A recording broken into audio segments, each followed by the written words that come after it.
What's good, everybody, and welcome back to my channel, Smoking and Grilling with me, AB. Now, you read this title, you see this smile on my face, so you know what's going down. I'm getting ready to do the copycat Chick-fil-A spicy chicken sandwich. Hey, listen, it's gonna be a lot of ingredients, right? But listen, these are all ingredients that we have like in our cabinets, you know, nothing over the top, nothing like that. Listen, we're gonna follow this process. Listen, we done made it a few times here in this household, and we love it. Hey, so I'm not gonna over talk it. We finna get right into it, and I'm gonna break it down into 3 sections. Let me just say that right now. I'm gonna break it down, and first we're gonna do our little marinade, then we're gonna make our sauce, and then we're gonna make our bread, and then we're gonna go ahead and put it all together. Hey, with that being said, let's get into these ingredients, and let's make it happen. Okay, so I'm getting ready to prep my chicken. I'm gonna show you the chicken, but don't forget, listen, the full ingredient list is down in the description box below this video. Now, let me go ahead and just start showing you this. Look, I got chicken halves, right? Excuse me, these are chicken breasts. And what I'm gonna do is I'm gonna get my knife and I'm gonna go ahead and slice them in half. All right, so I'm gonna go ahead and get that. And now, I got it here. What we wanna do is we just wanna half it. So I'm gonna come like this. And the reason I'm doing this, because we want it to cook and we want it to be, you know, to cook evenly. And then, you know, when you have these thick parts of the chicken breast, some will be ready, like this part over here will be ready, and then the thicker part, which will be up here and this together, they won't be ready. So you'll have undone chicken. So we just go ahead and half it like that. I'm gonna go ahead, I'm gonna take just 2 of the bigger ones. I'm just gonna make 4. So these, I'm gonna put back in a Ziploc freezer bag. I'm gonna put them in the refrigerator and I'm gonna save them for a later date. Okay, so you just see me cut it. Now, come on down here. Look, let me turn this around so you guys can see. This was 2 chicken breasts, right? All I did was cut them in half them, right? So now we got 1, 2, 3, 4, that's 4 sandwiches. And here, this is a half a cup of DO pickle juice. Now, in this hand right here, I got a Ziploc bag. What I'm gonna do is I'm just gonna open these up. Open this one up. We just wanna put this inside. Then you wanna take your pickle juice and you just pour this inside like this. And now I'm gonna get myself a 1/4 cup of water. Here's a 1/4 cup of water. We just add that to it also. What I'm gonna do is I'm gonna get some of this air out of here. You wanna make sure it's sealed because we're gonna put this in the refrigerator and we don't wanna have no issues with no leakage. All right, got that done. And what we'll do is we'll put this in the refrigerator and we'll come back after 30 minutes and then we'll continue. Now, we got the chicken in the refrigerator, right, for 30 minutes. That's marinating. Now let's go ahead and make this Chick-fil-A sauce. This right here is what's gonna be the binder that really ties this all in, right? So check it out. Now, here we got mayo, yellow mustard. We got that Dijon mustard for that kick. We got honey, barbecue sauce, and it's just like a sweet barbecue sauce. So any type of barbecue sauce you use that have like that brown sugar in it, that's what you want to use right here. Here we got paprika and garlic powder. And last but not least, we got lemon juice. It seemed like a lot, but listen, what we're doing is we replicating what Chick-fil-A does, right? This is their, you know, recipe is about as close as we're gonna be able to get it without actually taking the recipe, right? So, look, I got myself a bowl. All you wanna do is, we wanna dump all these ingredients in there and get yourself, you know, a whisk, and then we just wanna mix it and blend it in, you know, blend it well. So, start with yourself with a spatula so you can get all your ingredients. So, there is no order right here.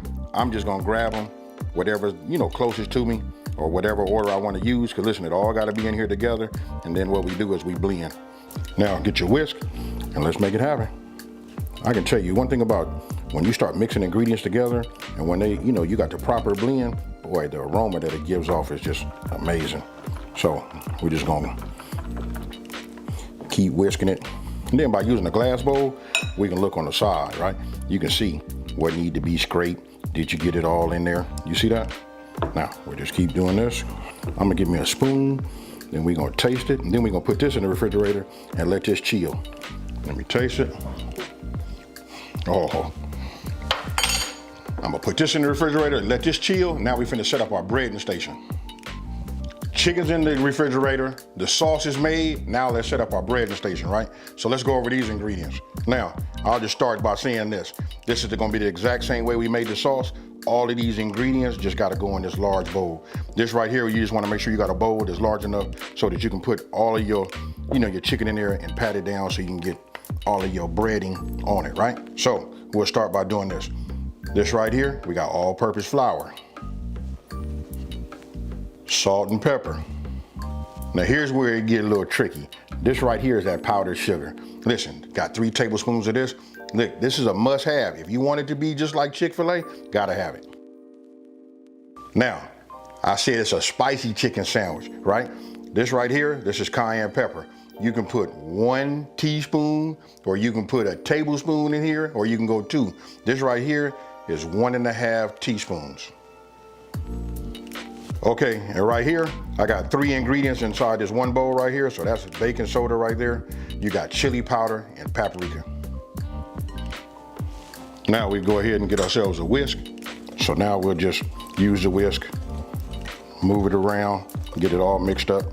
And you'll see it, some parts will be more white than others, so you just gotta keep mixing it. And then you can see the black specks. That's from that black pepper, so you know it's gonna be nicely, seasoned. This right here is a good flour, a good breading mix.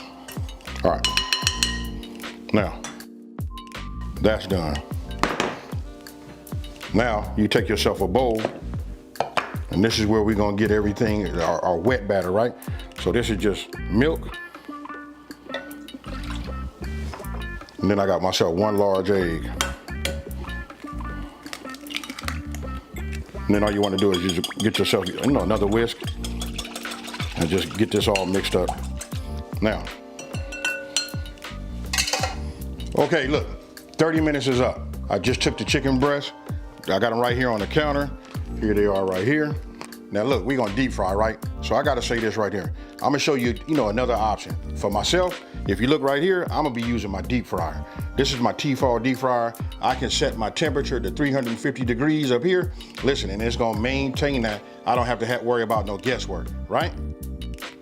Now, I'm gonna show you, this is probably the way, because if you don't have a deep fryer, this is the normal way everybody's gonna do it. We're gonna use, just a regular pot, but you're gonna have to get yourself a candy thermometer.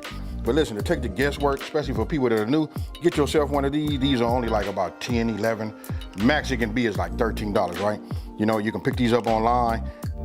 Candy thermometer, you can get 350. You got a pot, make sure you get a pot that's big enough too, so that when you put your chicken breast inside of here, it's gonna start splattering. You want to at least make sure that some of your oil stay inside. Other than that, you're gonna have to go through that cleanup, wiping your stove, stuff like that. So this is an option.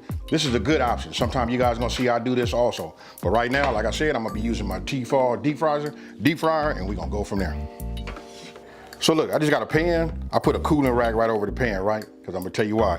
Once we come out of this bag, again, we're gonna dip here, we're gonna dip, then we're gonna double dip, boom, boom, right? Then when we shake off, then we're gonna just line them here.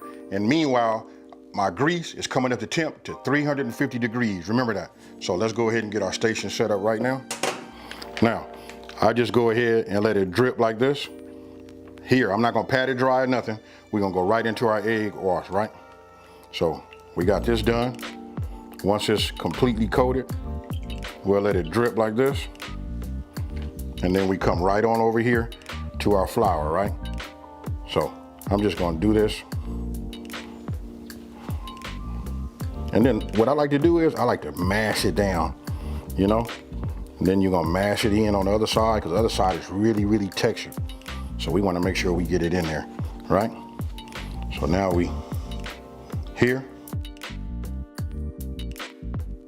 Now I'm gonna come back here. We're gonna use this hand now, like that. We're gonna let it drip. We're gonna lay it here. All it is just a repeat, that's all, folks. I don't wanna overcomplicate it, super easy. You can start to see the color on it, change. Look, so take your hand and get it like this. This is gonna be the key to getting that good breading. And then you want to know why sometimes when we make it, it don't look the same way as other places. This is what they're doing, you guys. Real easy. Now, take it, shake it. You guys can see it on both sides, fully coated. We're just gonna lay it right here. And now, all we're gonna do is repeat. Okay, now look inside those crevices right there. Look, this is key. You want to make sure you got flour everywhere. And that, what we're doing is we building the flour up so we can have that, you know, that thick breading, right? We want it to be crunchy. After you come out of your wet wash, you go back because we double dipping. And then what you're doing is right now, you just want to make sure you put some flour over the top, because you'll notice I'm going to put my hand when it's flat and I'm going to mash it in there. This is how we get that flour everywhere, not just dropping it and then sprinkling on there. You want to mash it. Just like what you see I'm doing right there. Look, there it is again. That is like, hey, listen, that's the key to having that thick, crunchy, you know, breading. Go ahead, shake it off. Once you shake off the excess, put it on your cooling rack, and then you repeat the process for as many pieces of chicken, you know, that you have. Everything is done. They breaded both sides, right? My deep fryer is already at 350 degrees. So what I'm gonna do is, let's take this off. So what I'm gonna do is, I'm gonna just take one of these like this,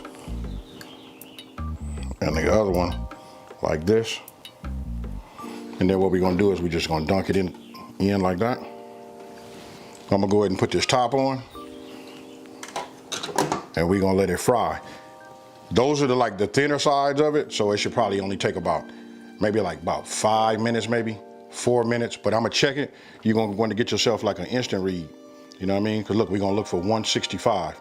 So this is what I'm gonna use to check, and I'll check it after 4 minutes. Now, it's been about 4 minutes, right? Take them out. I'm sure it was about every bit of 4 minutes. And then what we want to do is check the internal temp. As you can see right here, look, it kind of like slowed down, 163, 64, 65, actually went to 67. That was perfect right there. Put both of them on a cooling rack, put my other two thicker pieces into the deep fryer and letting those go. Now, those took about 7, almost 8 minutes for those to be, you know, fully temped, right? Reach 165 with that, took those out. And then what you want to do is, listen, while they hot, you want to go ahead and add your cheese. That right there was a slice of that Gouda cheese. And this right here is just American. You know what? You just want to put that on there while it's hot and let it melt and do its thing. Okay, so you saw they temp just right. You know, at 165, maybe on like a little bit of the thicker part was, looked like it said about 170. That's okay too. So now we're gonna go ahead and assemble. So I got my sauce, right? I'm gonna go ahead. Look, we're just gonna put a little bit here. And then I just take the back of the spoon. You know what I mean? To me, I like my burgers, any kind of sandwich or whatever, to be just like a little bit on the sloppy side. You know what I mean? I wanna know that I got sauce on there. What I'm gonna do is, we're gonna add just like they do. We're gonna put a few pickles on here, except for them little 1 or 2 pickles that they put on there. You know, we're just gonna add a little bit more. Now we'll come with the lettuce. Now we're gonna come with the tomato. It's up to you guys. You guys can assemble them how you want to. And I'm gonna put a couple of tomatoes on that one. When it comes to the meat, look, I got this one right here. This right here got that Gouda cheese. I'm gonna go ahead and just put that one right here on the top, just like you see right there. And then this other one right here, and I put it on there while it's hot so it can just like melt, right? This one right here, this is just American. You know, slice of that American cheese. Now, we're gonna go to the top bun. And then if you guys wanna know, Chick-fil-A doesn't use a brioche bun. I don't believe they do. I think what they use is just like a regular hamburger bun. But for me, I gotta use a brioche. Since I've been turned on to it, that's all I like to use, you know? And again, I like for me to know that I have some sauce on it. So that's it on the top. We'll just put this on like this. And you guys tell me what you think about that. Now you can look at that first one, the one that's closest to the camera. You know what I mean? You can see like just how thick that is right there. So if you like it thick like that, you can cut your chicken like that. And then you can see the one to the left of that, right? That one seems to be just like a little bit thinner, but I can tell you both of them were fire. Then we got this one right here. And there you have it. That right there, I'm just gonna say, that's Chick-fil-A's spicy chicken sandwich, you know, down to the T, you know, outside of the bun. Hey, so you guys just seen the assembly. You saw about the thumbnail. Hey, listen, this right here is like, I know when we see them thumbnails, even when we looking in the menu at like Chick-fil-A or wherever you're going to go eat, when you get your food, it don't quite look the same, right? But I know these right here, these is fire. So look, I'm gonna go ahead, I'm gonna take this one. My mouth is watering. We finna go ahead and hit it. You see that? Now, hey, cheers everybody. It might drip out the back, but oh well.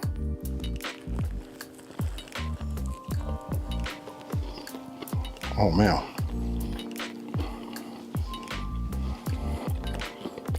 Oh. I don't know why I'm always amazed when I make these. Hey, super delicious. I'm not gonna over talk it. I'm not finna try to sell it. You guys can make your own spicy chicken sandwich at the house. You know, it's just like super easy. It look like it's a lot, but it all goes together. You can make a bunch of these in about 45 minutes. Hey, so with that being said, if you're new to my channel, let me take this time to say, hey, thank you for watching this video. Don't forget to like and subscribe and tell everybody out there there's a channel out here that's simplifying these recipes and taking the mystery out of cooking. And if you, for those of you guys that have been with me for a minute, you know how I'm about to get out of here, folks. I'm out of here. Peace.